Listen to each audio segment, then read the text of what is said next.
मुल्क में कोरोना के जानलेवा हमले ना थमे। 24 घंटे के दौरान 26 मरीज इंतकाल कर गए। मजीद 1983 अफराद में वायरस की तस्दीक हो गई। गुज़िश्ता रोज 47,780 कोरोना टेस्ट किए गए। मस्बत केसेस की शरह 4.15% रही। 1439 मरीजों की हालत तशवीशनाक।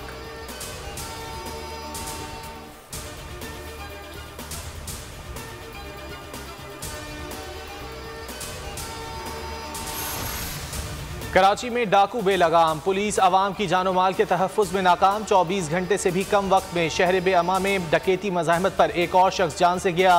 गुलशन इकबाल ब्लॉक 16 में बेकरी में दौरान डकैती मुल्ज़िमान की फायरिंग। सिक्योरिटी गार्ड जाम बहक। सीनियर सहाफ़ी अतर मतीन कत्ल केस में अहम पेशरफ। वारदात में इस्तेमाल मोटरसाइकिल के मालिक को हिरासत में ले लिया गया। मकतूल सहाफ़ी की नमाज जनाजा आज अदा की जाए। डीजल क्यों सबको इकट्ठा करके हर 3 महीने के बाद कहते हैं गवर्नमेंट को गिरा दो, और दूसरी तरफ एक छोटा मियाँ है, एक तो बड़ा भगौड़ा मियाँ है। सबको डर किस चीज का है? हाँ, इमरान खान से डर है। जनरल मुशर्रफ की तरह उसने आपको एनआरओ नहीं देना। नवाज शरीफ को बाहर जाने की इजाज़त देकर सबसे बड़ी गलती की। जब तक जिंदा हूँ एनआरओ नहीं दूंगा। वज़ीर आज़म इमरान खान का मंडी बाहुद्दीन में जलसा आम से खिताब। कहा फजलुर रहमान हर 3 माह बाद हुकूमत गिराने की बात करते हैं। चोरों में एक बड़ा मियाँ है, एक छोटा। वज़ीर आज़म का मुल्क में महंगाई का भी एतराफ़।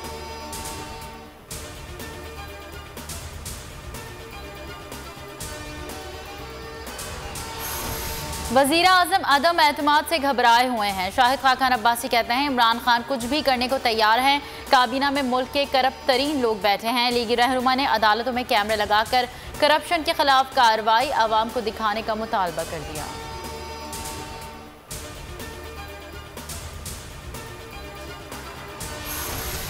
रूस आइंदा कुछ दिनों में यूक्रेन पर हमला कर सकता है। अमरीकी सदर जो बाइडन का दावा।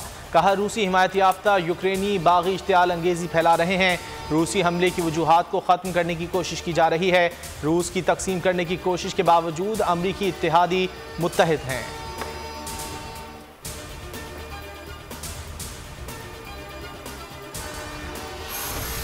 और पाकिस्तान सुपर लीग 7 के सुपर मुकाबले जारी। आज लाहौर कलंदर और इस्लामाबाद यूनाइटेड मध्य मुकाबले आएंगे।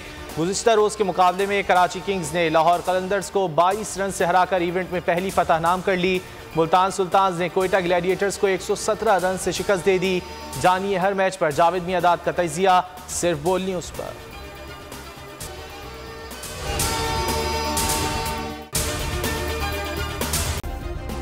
सब्सक्राइब करें और बेल दबाएं ताकि कोई खबर रह न जाए।